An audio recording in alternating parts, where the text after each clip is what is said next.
보면 드디어 7번째 나팔이 울려 퍼지게 되죠. 이 7번째 나팔이 울려 퍼지게 되는 장면은 앞에서 지금까지의 이미 불려졌던 나팔 심판과 크게 다르다는 것을 여러분들이 발견하게 될 것입니다. 예를 들면 여러분 5번째 나팔 심판 8장 13절에서 계시록 8장 13절에서 첫 번째 화라고 이야기하지 않습니까? 5번째 나팔이 불려지게 되면은 황충들이 나와서 하나님의 입맞지 아니하는 자들을 해하는 장면을 우리가 확인해 보았어요. 2번째 화인 6번째 나팔이 울려 퍼졌을 때에는 유브라데라고 하는 큰 강에 결박되어 있던 천사들이 풀려지게 되고 하나님의 역시 인을 맞지 아니한 사람 3분의 1이 해를 당하는 것을 우리가 그렇게 확인해 봤어요.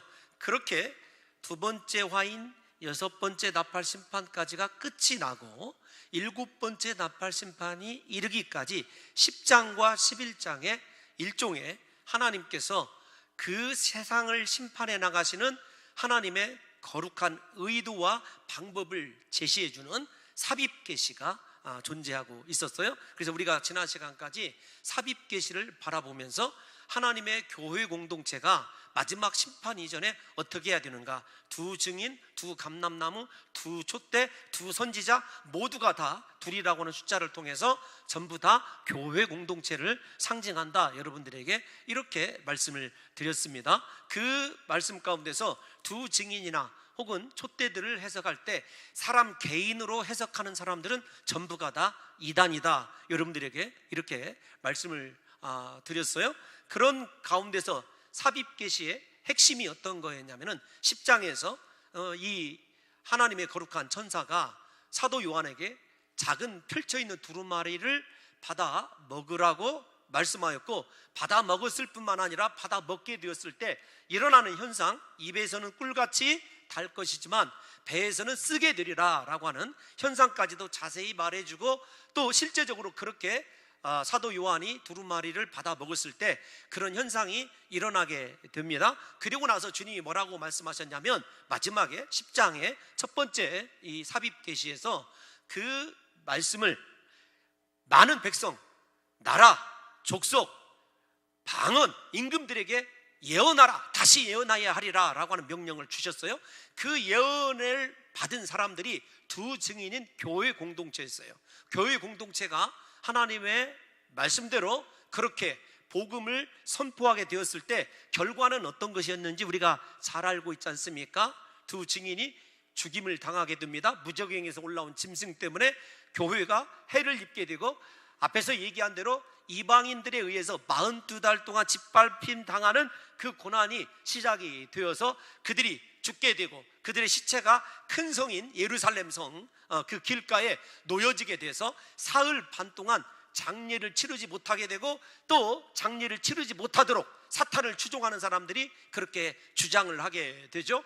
심지어는 그렇게 사탄에 소속되어 있는 사람들은 하나님의 교회 공동체가 무너진 것 때문에 서로 예물을 보내면서 축하하더라 라고 하는 것이 삽입 계시의 핵심이에요. 다시 좀 정리를 하면, 여러분 6번째 나팔 심판이 끝나고 첫 번째 삽입 계시는 두루마리를 먹고 그 말씀을 가지고 온 족속을 향하여 다시 예언하라 라고 하는 명령이고, 2번째 삽입 계시인 11장에서는 그 예언을 받은 하나님의 공동체가 어떻게 하나님의 복음을 증거하다가 순교당하고 해를 당하는지를 우리에게 보여주고 있어요. 이것으로 끝나는 것이 아니라 드디어 오늘 본문에 보게 되면은 7번째 천사가 나팔을 불어요. 그런데 여러분 5번째 나팔, 6번째 나팔과 다르게 화가 눈으로 보이는 것이 아닙니다. 어떤 것이 등장을 하냐면 바로 화가 등장하는 것이 아니라 천상에 하나님을 경배하고 찬송하는 모습이 펼쳐져요. 그러니까 마지막 7번째 나팔 심판은 지금까지 있었던 심판들과는 전혀 성격이 다르다는 것을 보게 됩니다. 왜 그렇게 천상의 경배 소리가 나게 되고 미리 선언을 하죠? 예수 그리스도께서 영원토록 왕노릇할 것을 우리에게 그렇게 보여주고 있습니다. 그것이 이렇게 짧게 15절에서 19절 5절로 끝이 나요. 그리고 이어지는 12장 13장은 전혀 또 다른, 하나님의 화가 임한 것도 아니고 전혀 또 다른 이야기가 펼쳐지게 되는데, 그것이 무엇이냐면 어떻게 사탄이 자신의 짐승과 용 혹은 적그리스도를 이용하여 교회를 대적해 왔는지를 미리 이야기함으로 말미암아 최종적인 일곱 번째 나팔 심판이 세 번째 화입니다.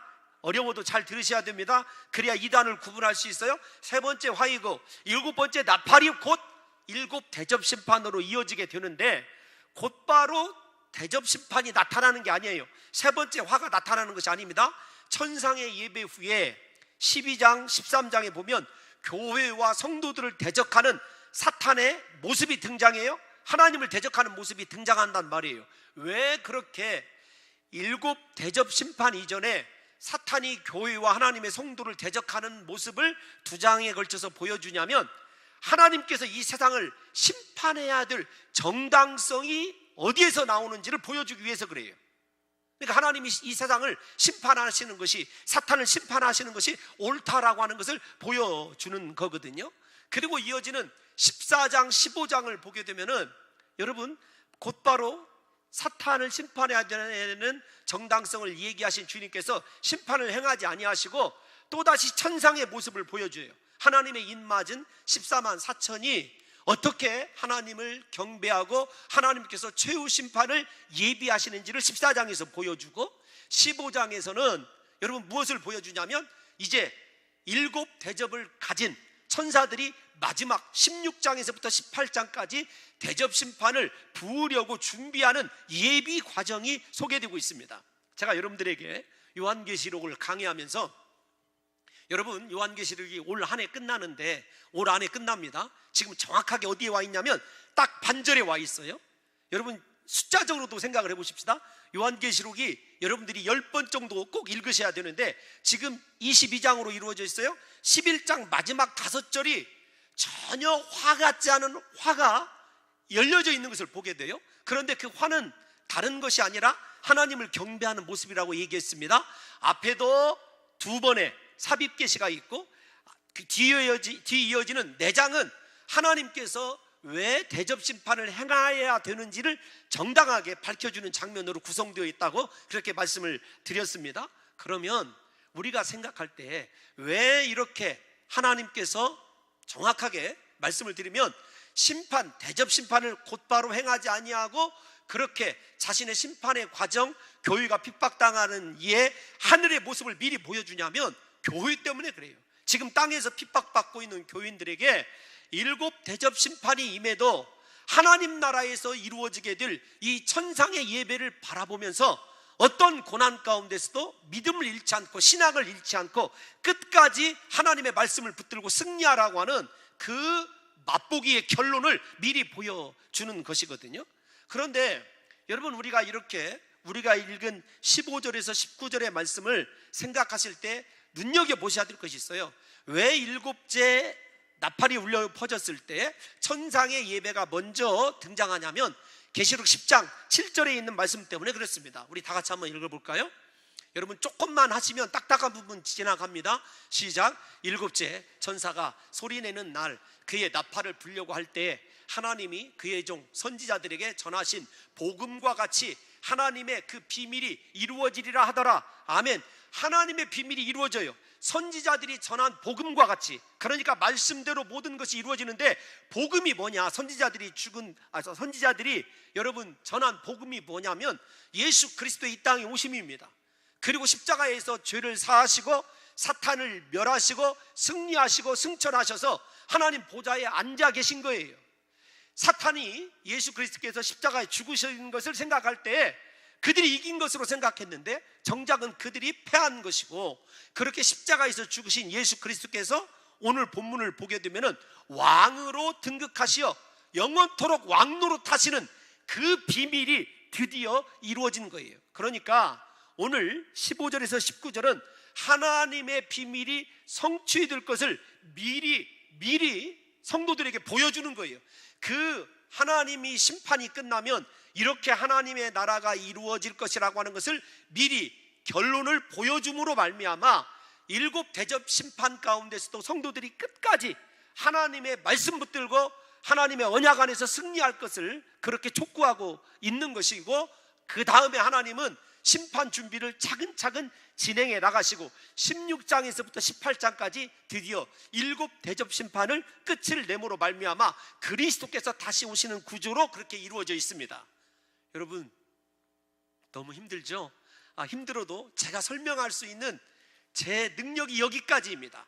다만 여러분들이 부탁드리고 싶은 것은 요한계시록 강해가 끝나기 전까지 요한계시록을 10번 정도만 읽으면 요한계시록이 암호가 아니고 신비한 그런 것이 아니라, 이단들만 해석할 수 있는 것이 아니라 우리에게 얼마나 힘을 주고 은혜를 주고 위로를 주는 말씀인지 몰라요. 힘들고 고통스러울 때 하늘에서 경배하고 하늘에서 하나님을 찬양하는 우리의 모습을 날마다 확인시켜 주는 것이 여러분 이 요한계시록이거든요. 그래서 요한계시록을 여러분들이 자세히 읽어보면 하늘의 예배의 광경이 몇 번 나올 것 같습니까? 요한계시록 내에 자주 등장하는 숫자를 생각해 보십시오. 몇 번 하늘의 천상의 모습이 등장할까요?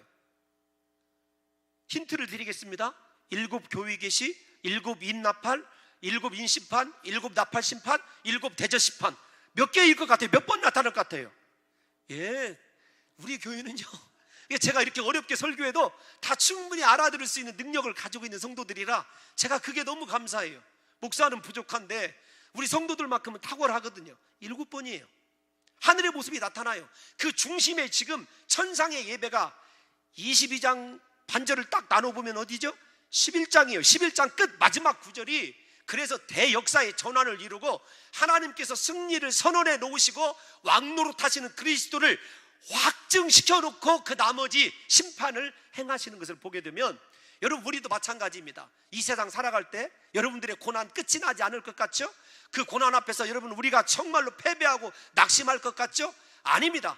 그 고난 또한 하나님께서 미리 우리에게 이겨놓은 하나님의 축복이고 은혜라는 사실을 믿음의 눈으로 천국을 바라보고 천상의 모습을 바라보게 되면 우리에게도 그것들이 확신으로 다가오게 되는 줄로 믿습니다. 그러면 이제 여기까지는 조금 어려운 부분이었어요. 전체의 구조를 다시 한번 좀 잡아주고 싶어서 설명을 했고, 우리 본문으로 들어가 봅시다. 15절, 먼저 본문 15절 한번 읽어보게 되면 24 장로들이 어떻게 하는지를 한번 볼게요. 시작. 천사가 나팔을 불매 하늘에 큰 음성들이 나서 이르되 세상 나라가 우리 주와 그의 그리스도의 나라가 되어 그가 세세토록 왕노릇 하시리로다 하니, 찬송이 먼저 울려 퍼지죠. 예수 그리스도가 왕노릇 하십니다. 세상 나라가 누구의 나라가 되냐면 그리스도의 나라가 돼요. 우리가 잘 아는 대로 세상 나라는 하나님께서 잠시 사탄에게 맡겨놓은 것이었어요. 그런데 그 나라를 그리스도께서 다시 찾아오셔서 그의 나라, 주의 나라를 삼으시고 그곳에서 왕으로 등극하시고 영원토록 통치하는 모습이 선포되어 있어요. 여러분 저 본문을 다시 살펴보면 이 세상에는 나라가 하나가 아닙니다. 몇 개냐면 2개예요. 하나님께 속한 나라가 있고 세상에 속한 나라가 있어요. 특별히 원문 성경을 보게 되면은 세상 나라, 그 세상 나라도요 천차만별이기 때문에 세상 나라들이라고 하는 복수로 쓰여져 있어요. 그러니까 그만큼 사탄이 역사하는, 세상을 잡고 역사하는 방법이 다양하다라는 거예요. 여러분 그리스도의 나라는 단수예요. 하나밖에 없습니다. 여러분 그런 관점에서 이 본문을 보게 되면 세상의 나라는 사탄에게 주어진 것이고 그 나라의 임금이 사탄이라고 하는 것을 성경이 다른 곳에서도 증언을 합니다. 요한복음 12장 31절 한번 읽어볼까요? 12장 31절, 요한복음 12장 31절 시작. 이제 이 세상에 대한 심판이 이르렀으니 이 세상의 임금이 쫓겨나리라. 이 세상의 임금이 쫓겨나는 때가 온다는 거죠. 그러니까 여러분 우리는 이 본문을 계속 요한계시록을 읽을 때 땅, 세상, 죽은 자들, 여러분 좋지 않은 단어라는 사실을 아셔야 돼요. 그래서 제가 여러분들과 오늘 이 시간에 첫 번째로 좀 고민을 해야 될 것이 어떤 것이냐면, 나는 세상 나라에 속한 사람인가 하나님 나라에 속한 사람인가를 생각하셔야 돼요. 여러분 뿐만 아닙니다. 요한 1서 5장 19절에도 이렇게 얘기합니다. 시작. 또 아는 것은 우리는 하나님께 속하고 온 세상은 악한 자 안에 처한 것이며, 세상에 두 부류밖에 없다니까요. 하나님의 나라에 속했든지 세상 나라에 마귀의 나라에 속해 있든지 하나님께 속한 자이든지 악한 자인 사탄에게 속한 자이든지 여러분 두 가지로 나눠진다는 거예요. 그런데 그 마귀가 드디어 쫓겨납니다. 예수 그리스도께 패하고 그 세상 나라마저도 마귀가 다스리던 그 나라마저도 그리스도의 나라가 되는 거예요. 여러분 이 사실을 고린도전서 15장 24절에서 이렇게 말합니다. 시작. 그 후에는 마지막이니 그가 모든 통치와 모든 권세와 능력을 멸하시고 나라를 아버지 하나님께 바칠 때라. 주목해 보십시오. 사탄에게도요 통치의 권세가 있습니다. 능력이 있어요. 그 사탄의 능력을 멸하실 분이 누구시냐면 십자가에서 죽임당하신 어린 양이신 예수 그리스도예요. 그 예수 그리스도가 다스리심으로 말미암아 하나님의 나라가 온전히 이 땅 가운데 임하게 되는 것을 이야기하고 있는 거죠. 그런데 여러분 앞에서 설교한 것과 조금 중복이 되지만 다시 강조하고 싶어서 본문의 말씀으로 제가 여러분들과 함께 좀 생각해봐야 될 단어가 있어요. 무엇이냐면 세상 나라가 우리 주와 그의 그리스도의 나라가 되어라는 말입니다. 되어라는 말이 우리말 성경에는 잘 구분이 되어 있지 않지만 과거형으로 되어 있어요. 이미 세상 나라가 되었다라는 거예요. 여러분 우리가 잘 아시다시피 일곱 번째 나팔이 불리더라도 그의 나라가 완전히 이루어지는 것은 요한계시록 20장에 가서야 이루어져요. 그러니까 저 되어라는 말을 우리의 상식으로 이야기하면 그리스도의 나라가 될 것이고 그가 세세토록 왕노릇 할 때가 올 것이다 이렇게 얘기해야 되는데 아닙니다. 왕노릇 하시고 계시고 이미 그리스도의 나라가 되어버렸어요. 과거형이 왜 쓰이고 있느냐라고 하는 거죠. 왜 그럴까요? 여러분 지금 천상에서는 다시 좀 생각을 해보십시다. 11장만 놓고 11장 앞에서 교회가 얼마나 수치와 치욕을 당하고 모욕스러운 죽음을 당했습니까? 이보다 더 극심한 고통이 어디가 있어요? 그 고통 가운데서도 다시 강조하지만 그리스도의 승리를 확신하고 있어요.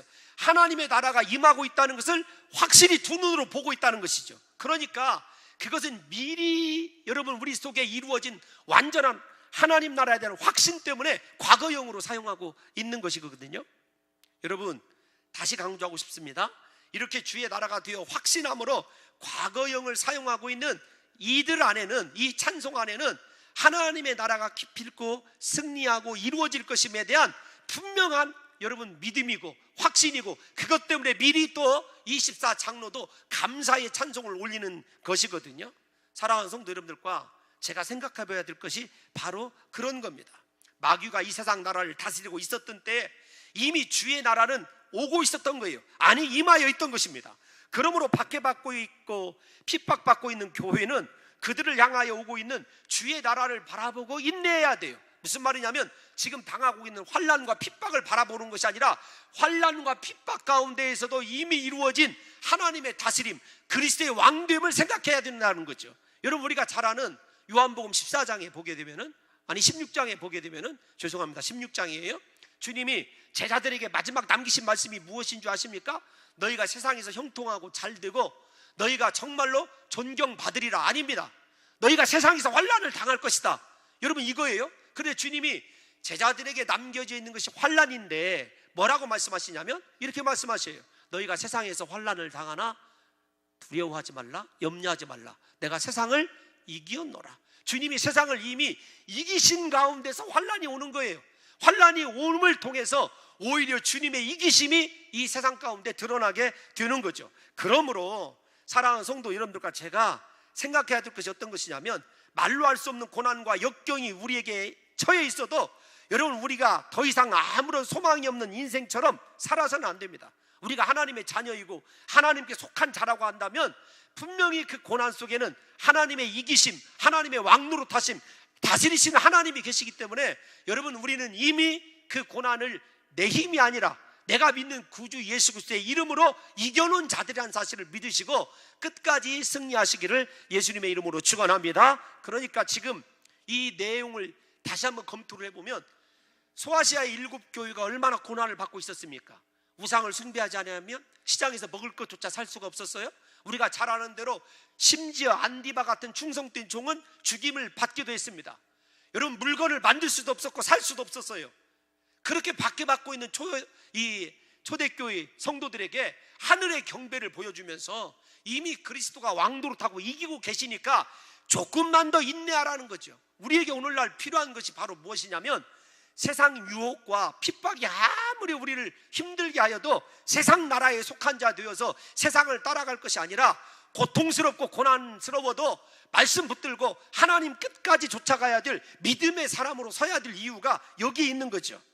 머지않아 그리스도께서 나의 왕으로 임하셔서 우리에게 모든 고난을 제하시고 그분이 완성하시는 하나님 나라를 통하여 우리를 회복시키는 역사가 반드시 이루어지게 될 줄로 믿습니다. 여러분, 그리스도의 나라가 이렇게 임하게 되고 예수님이 세세토록 왕노릇하게 되는 것을 보고 하나님 앞에서 자기 보좌에 앉아있던 24 장로들이 엎드려서 얼굴을 땅에 대고 경배합니다. 앞에서 두 번 장로들이 하나님을 경배하는 것이 나와요. 그런데 얼굴을 땅에 대고 경배했다고 표현하는 장면은 여러분 이곳밖에 없습니다. 사실 원문 성경을 읽어보게 되면 땅에라는 말은 나와 있지 않지만 얼굴을 바닥에 댄 것처럼 그렇게 묘사되고 있어요. 여러분 생각해 보십시오. 24 장로들이 무엇을 상징한다고 그랬죠? 교회입니다. 신약의 12 사도, 구약의 12지파, 24 장로는 교회예요. 그런데 요한계시록에서 이 24 장로들은 자기 보좌가 있고 앉아있는 것으로 묘사되고 있어요. 제가 여러분들에게 갑자기 왜 이 앉아있는 모습을 이야기를 하냐면 다른 것 때문에 그런 것이 아닙니다.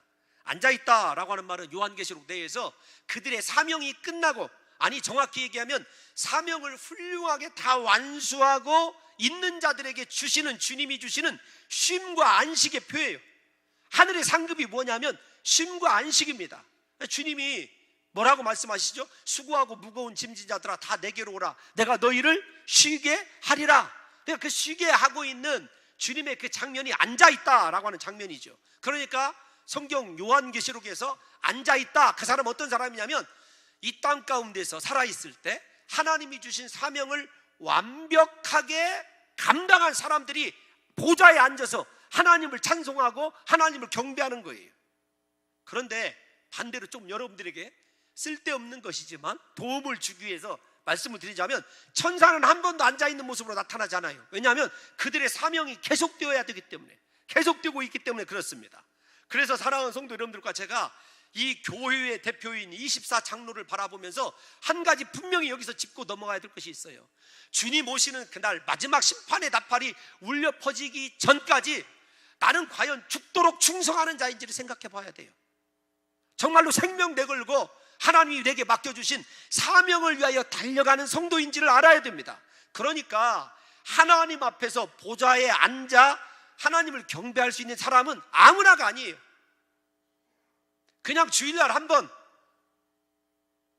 교회에 출석하는 사람이 아니라 내게 준 사명이 무엇인지 분명히 깨닫고 그 사명을 완수하는 사람, 그 사람들에게만 쉴 수 있는 앉아있는 권리가 주어지게 되고 축복이, 상이 주어지게 된다는 것입니다. 그러니까 여러분들과 제가 주님 오시기 전까지요, 정말로 초대교회 7교회에게 주님이 말씀하신 대로요, 우리가 얼마나 충성하고 생명 다하여 하나님의 말씀을 지켜야 되는지 몰라요. 그러니까 여러분들이 오늘 이렇게 비 오는 날 이렇게 교회에 오셔서 예배를 드리시는 목적이 뭐냐고요. 하나님 앞에 사명이 있고, 주님 나는 내 인생 허비하지 아니하고 영원토록 하나님만 위하여 사용되기를 원합니다. 주여 나를 사용하여 주옵소서. 그런 심정 때문에 이곳에 와 계신 것 아니겠습니까? 여러분, 우리 사랑하는 성도 여러분들과 제가 주님 나라에 이르렀을 때 잘하였도다, 착하고 충성된 종아라고 하는 하나님께 칭찬을 들어야 되죠. 그렇다고 한다면 이 세상에 속하여서 세상의 명예와 부와 권력을 쫓아갈 것이 아니라 우리는 사명을 쫓아서 달려가는 사람이 되어야 하나님께 속한 사람이고 하나님의 나라에 속한 자라는 사실을 입증하는 것 아니에요? 여러분 지금 무엇 때문에 분주하십니까? 무엇 때문에 그렇게 열심히 살아가세요? 그것이 사명이어야 되고 하나님이 이 땅 가운데서 내게 이루라고 하신 명령이라고 한다면 그 사람 24 보좌에 앉아서 하나님을 경배하고 찬양할 수 있는 사람이라는 거죠. 그래서 찬송가 가사 중에 330장에 이런 가사가 있어요. 어두운 밤 쉬되리니 내 직분 지켜서 찬일을 맺힐 때 즉시 일어나 해 돋는 아침부터 힘써서 일하라. 일할 수 없는 밤이 속히 오리라. 여러분 이 요한계시록의 주제가 무엇이죠? 내가 속히 오리라예요. 내가 속히 오리라. 요한복음 마지막 끝이 주님께서 뭐라고 말씀하시냐면 볼지어다 내가 속히 오리라예요.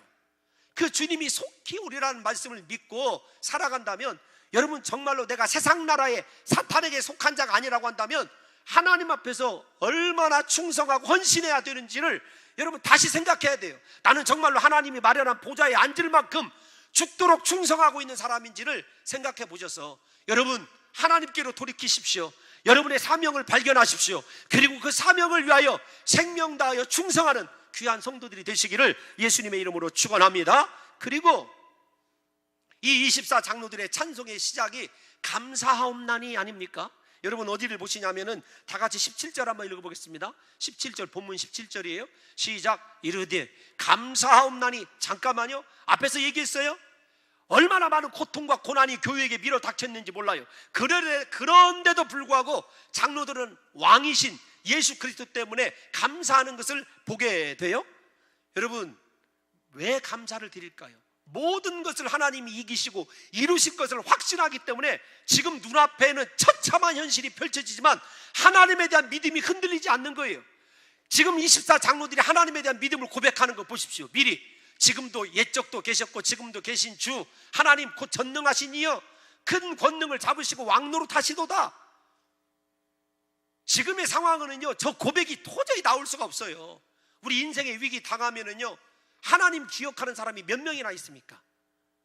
하나님에 대해서 원망하고 불평하고 낙심하고 좌절하는 것이 보통의 성도들의 삶 아니에요? 그런데 그렇게 시체가 큰 성 길에 쌓여져 있는 교회의 처참한 현실 가운데서도 24장로는 하나님에 대한 확신 때문에 무엇을 드리고 있냐면 감사를 드리고 있어요.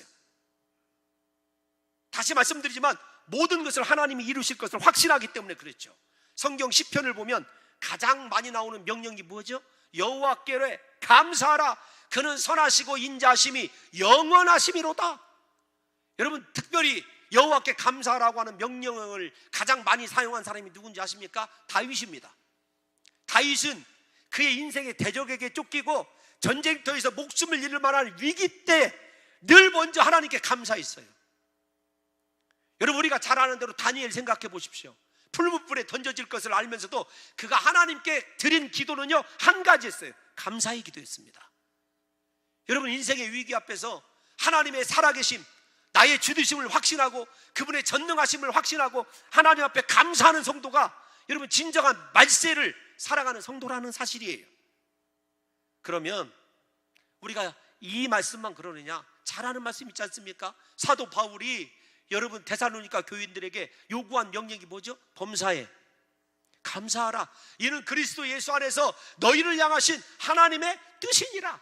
여러분 하나님의 뜻이 있기 때문에 슬프든지 기쁘든지 범사에 감사할 수 있는 그 사람을 통해서 하나님의 뜻이 이루어지는 거죠.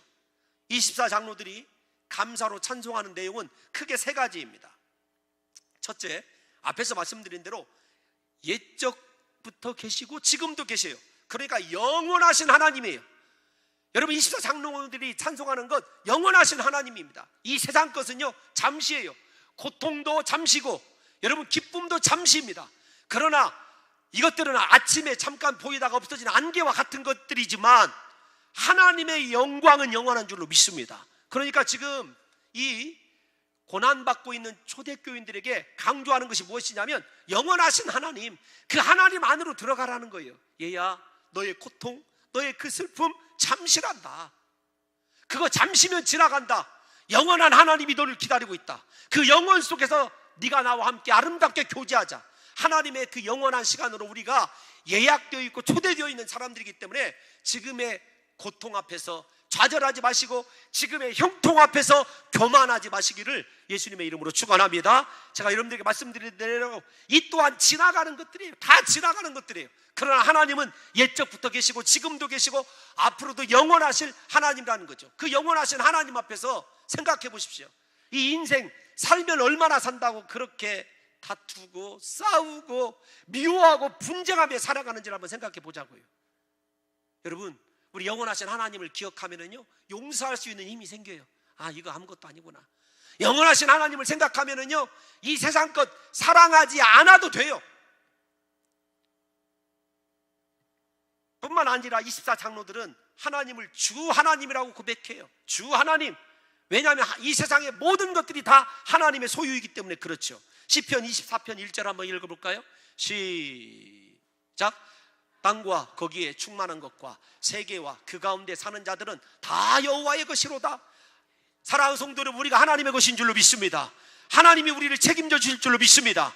그러니까 펼쳐지는 앞으로 대접심판 앞에서 두려워하지 말라는 거예요. 네가 나에게 속한 자이기 때문에 내가 영원토록 내 소유를 지키겠다는 그 언약의 말씀이 주어지고 있는 거죠. 뿐만 아니라 하나님을 뭐라고 고백하고 있죠? 전능하신 하나님. 전능하신 하나님이 이 세상을 말씀으로 창조하시고 전능하신 하나님이 나와 함께하고 계심을 믿는다면 염려할 것이 무엇이 있느냐고요. 여러분, 우리가 날마다 사도신경 뭐라고 고백하죠? 다 같이 한 번만 다시 고백해 보겠습니다. 시작. 여러분, 정말로 전능하사 천지를 만드신 하나님을 믿으십니까? 그렇다고 하면 하나님을 바라보셔야죠. 이 세상을 바라볼 것이 아니라, 이 세상 것에 빠질 것이 아니라 천지를 창조하시고 다스리시는 전능하신 하나님을 바라보고 그 하나님 앞에서 신실하게 한결같은 모습을 보이는 것이 말세를 살아가는 성도의 신앙의 모습 아니겠느냐고요. 그 전능하신 능력으로 하나님은 사탄을 멸하시고 영원토록 홀로 왕노릇 하시는 것입니다. 두 번째 반응이 어떤 것이냐라고 하면은 18절 한번 읽어보겠습니다. 18절 시작. 이방들이 분노하며 주의 진노가 내려 죽은 자를 심판하시며, 여기까지요. 천사들의 24장로들의 찬송의 두 번째는 무엇이냐면 이방에 대한 심판이에요. 여러분, 이방이 분노하는 것, 이 말씀이 어디에 예언되어 있냐면 시편 2편 1절에서 2절에 예언되어 있습니다. 다 같이 한번 읽어볼까요? 시작. 어찌하여 이방 나라들이 분노하며 민족들이 헛된 일을 꾸미는가? 세상의 군왕들이 나서며 관원들이 서로 꾀하여 여호와와 그의 기름 부음 받은 자를 대적하며, 요한계시록에 있는 말씀을 미리 시편 기자인 다윗이 예언한 말씀이에요. 그러니까 민족들은 당연히, 세상 나라들은요 분노하게 되어 있어요.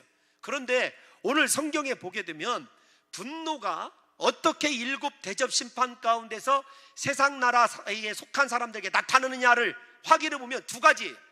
하나는 무엇이냐면 절대로 그들이 회개하지 않는다는 것. 두 번째는 군왕들이 꾀하며 하나님을 대적하는 전쟁을 준비하는 거예요. 그래서 두 가지예요. 실제적으로 일곱 대접 심판이 진행될 때 절대로 회개하지 않는 세상 나라 사람들, 그리고 오히려 자기 군왕들을 아마겟돈이라고 하는 무기또 골짜기로 모아서 전쟁을 준비하는 거예요. 근데 여러분들이 아셔야 될 게 무엇이냐면 우리도 분노하거든요.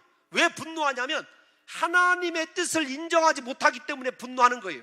우리가 실패하고 좌절할 때 분노되지 않습니까?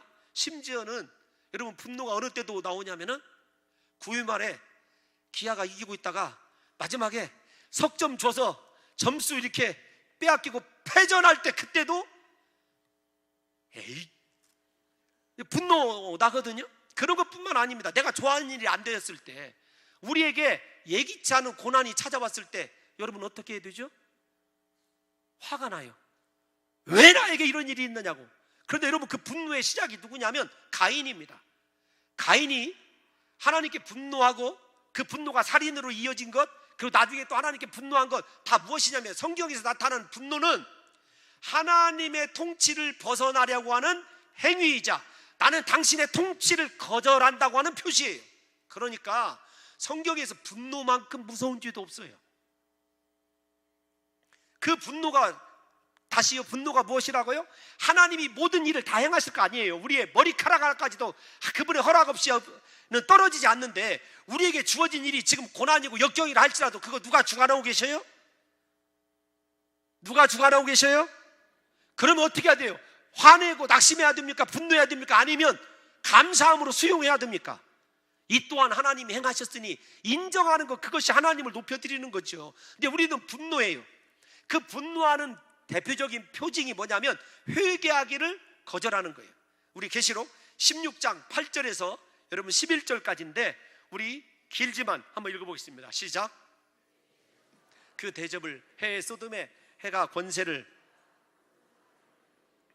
사람들이 크게 태움에 태워진지라 이 재앙들을 행하는 권세를 가지신 하나님의 이름을 비방하며 또 회개하지 아니하고 주께 영광을 돌리지 아니하더라. 10절이요. 또 다섯째 천사가 그 대접을 짐승의 왕좌에 쏟으니 그 나라가 곧 어두워지며 사람들이 아파서 자기 혀를 깨물고 아픈 것과 종기로 말미암아 하늘의 하나님을 비방하고 그들의 행위를 여러분 회개하지 않는 거예요. 이게 말세에 내가 하나님의 백성이 아닌 사람은요 죄를 짓고도 회개하지 않습니다. 회개의 열매를 보이지 않는 거예요. 그게 분노의 한 방편입니다. 여러분 조금 가까운 데서 볼까요? 하나님이 모든 말씀을 예언하라, 다시 예언하라고 해서 수많은 사람들에게 예언했습니다. 예언한 결과가 무엇이냐면 교회를 핍박하고 잔해하는 것이었어요. 그들이 복음을 듣고 회개한 줄 아십니까? 아닙니다. 사랑하는 성도 여러분, 말세의 가장 큰 현상은 어떤 현상 중에 두드러진 것이 무엇이냐면 교회 안에서 회개의 눈물이 사라진다는 거예요. 죄에 대한 지적이 사라진다는 것입니다. 여러분 죄와 잘못을 지적하면은요 언제나 반발하고, 여러분 생각해 보십시오. 교회가 여기밖에 없어 이렇게 생각하는 시대가 오늘날 세대예요. 우리는 그러지 말고 죄는 죄대로 지적되어야 되고 그 지적된 죄는 반드시 회개가 되어져야 되고 그래야 영이 살아나는 거거든요.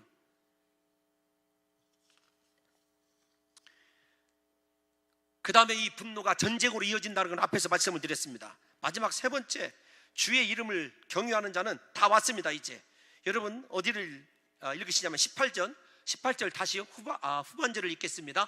어디 주의 이름을 시작. 주의 이름을 경유하는 자들에게 상 주시며 또 땅을 망하게 하는 자들을 멸망시키실 때로소이다 하더라. 아멘. 주님을 경유하는 자에게는 상 무엇을 주시냐면 구원이에요. 요한계시록에 두 가지로 쓰입니다. 하나님 주시는 상은 구원과 예수님과 함께 왕노릇하게 하시는 것이 구체적인 상이에요.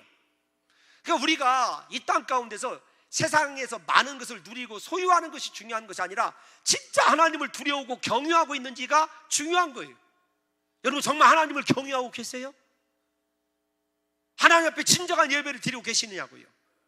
부디 우리의 이 예배를 통해서 사랑하는 성도 여러분들과 제가 하나님과 함께 그의 보좌 앞에서 예수 그리스도와 함께 왕노릇하면서 주님이 주신 구원의 은혜를 누리시는 역사가 있으시기를 예수님의 이름으로 축원합니다. 여러분 마지막 요한계시록에서 다시 하늘의 문이 열리게 돼요.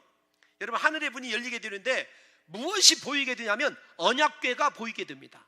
언약궤가 보이게 되는데 여러분 이 언약궤가 보이게 되는 이 장면은 여러분들이 성경적으로 생각을 하셔야 돼요. 여러분 언약궤가 언제 없어졌죠? BC 587년경에 느부갓네살 왕이 유다를 점령하면서 예루살렘을 완전히 쑥대밭 만들었어요. 그때 하나님의 법궤가 사라졌어요. 그 법궤를 찾으려고 하는 사람들이 오늘날에도 있습니다. 그래서 심지어 그 법궤가 이집트에 있는 모처에 있다고 생각하는 사람들이 많이 있어요. 여러분들이 잘 아시는 인디애나 존스 그 2탄인가 잘 모르겠어요. 3탄인가 잘 모르겠지만 그 법궤를 찾아 나서는 장면이 나와요. 그거 나름대로 팩트가 있는 겁니다.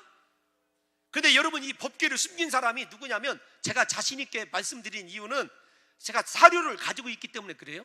예레미야 선지자예요. 예레미야 선지자가 바벨론이 그렇게 침략해 올 것을 예레미야 선지자 혼자 믿고 회개하고 통회한 사람 아닙니까? 하나님은 법궤를 미리 옮겨요.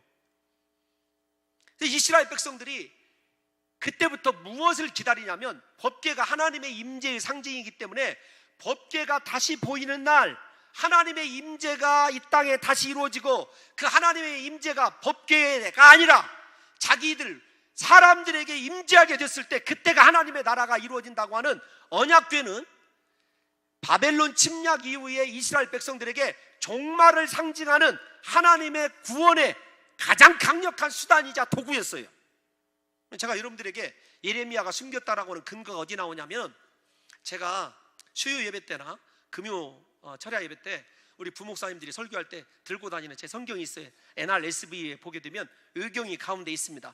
마카베여서 여러분 마카비서 2서에 보게 되면 특별히 2장 7절에서 8절에 보게 되면 그 법궤를 숨긴 사람이 예레미야라고 분명히 나와 있고 법궤가 다시 보이는 날 하나님의 나라가 이 땅에 임할 것이라고 종말의 사상 메시아 대망 사상으로 법궤가 그렇게 강력하게 쓰이는 증거가 있어요. 그러니까 여러분 그것이 중요한 것은 아니지만 하나님께서 언약궤를 보여주셨다 그 말은 하나님이 정말로 임재하시고 다시 그들의 백성을 모으시고 하나님의 나라가 드디어 완성된다고 하는 강력한 상징으로 법궤가 보여졌다는 사실을 아셔야 됩니다. 여러분 다시 좀 점검을 해보죠. 하나님의 법궤는 임재의 상징입니다. 하나님이 오시면 모든 문제는 해결되는 것 아니에요? 고난받고 있는 이스라엘 백성들에게, 초대교회에게 왜 언약궤를 보여줬습니까? 고난 중에서도 염려하지 말아라, 내가 반드시 임재한다는 것이에요. 사랑하는 성도 여러분, 하나님께서 반드시 저와 여러분들에게 찾아오실 줄로 믿습니다. 임재하셔서 이 땅에서 고통을 끝내실 줄로 믿습니다. 그 하나님의 임재를 확실히 믿으라고 눈에 믿음이 적으니까 보이는 언약궤를 보여준 거죠. 뿐만 아니라 동시에 번개와 음성과 우레와 지진과 우박이 뒤따르죠. 번개와 음성과 우레와 지진과 우박은요, 요한계시록에서 언제나 하나님의 임재에 대한 최후의 심판입니다. 24장로들이 찬송한 대로 하나님을 땅을 망하게 하는 자들을 멸망시킬 것입니다. 이러한 관점에서 나팔 심판은요, 무엇과 비슷하냐면 여리고성 점령 사건과 비슷해요. 나팔 심판, 그 다음에 무엇이 보이죠? 하나님의 언약궤, 그 다음에 세상 나라의 무너짐이에요. 여리고성으로 가볼까요? 선두에 누가 서 있죠? 양각 나팔을 잡은 제사장들이 서 있어요. 첫째 날, 둘째 날, 다 여섯째 날 한 바퀴씩 돕니다. 일곱째 날 나팔을 불었을 때 여리고성이 무너져 버려요. 그런데 중요한 것은 양각 나팔 뒤에 무엇이 따라가냐면 하나님 임재의 상징인 언약궤가 따라가거든요. 그래서 그 대열의 중심에 무엇이 자리 잡고 있냐면 하나님의 언약궤가 여러분 자리 잡고 있어요. 그러니까 나팔 심판의 핵심은 무엇이냐면 하나님의 언약궤를 통한 하나님의 임재가 이 땅 가운데 편만하게 되었을 때 그분의 나라가 다시 완전하게 이루어지게 되고 예수 그리스도께서 그렇게 왕로로 타신다고 하는 사인이 보여지게 되는 거죠. 사랑하는 성도 여러분, 이스라엘 백성들이 그렇게 나팔 소리와 언약궤를 동시에 고대하던 그 모습이 지금 이 일곱 번째 나팔의 심판의 핵심이라는 사실을 생각하셔서 저와 여러분들이 이 세상 살아갈 때 날마다 하나님께서 천국의 나팔 소리를 들려주실 뿐만 아니라 하나님의 임재가 여러분들의 두 눈에 보임으로 말미암아 모든 슬픔과 고난을 이겨내시고 저 천국에서 하나님을 경배하는 그날을 여러분 고대하시는 귀한 성도들이 되시기를 예수님의 이름으로 축원합니다. 하나님 오셔서 우리를 그렇게 주의 은혜로 회복시켜 주옵소서.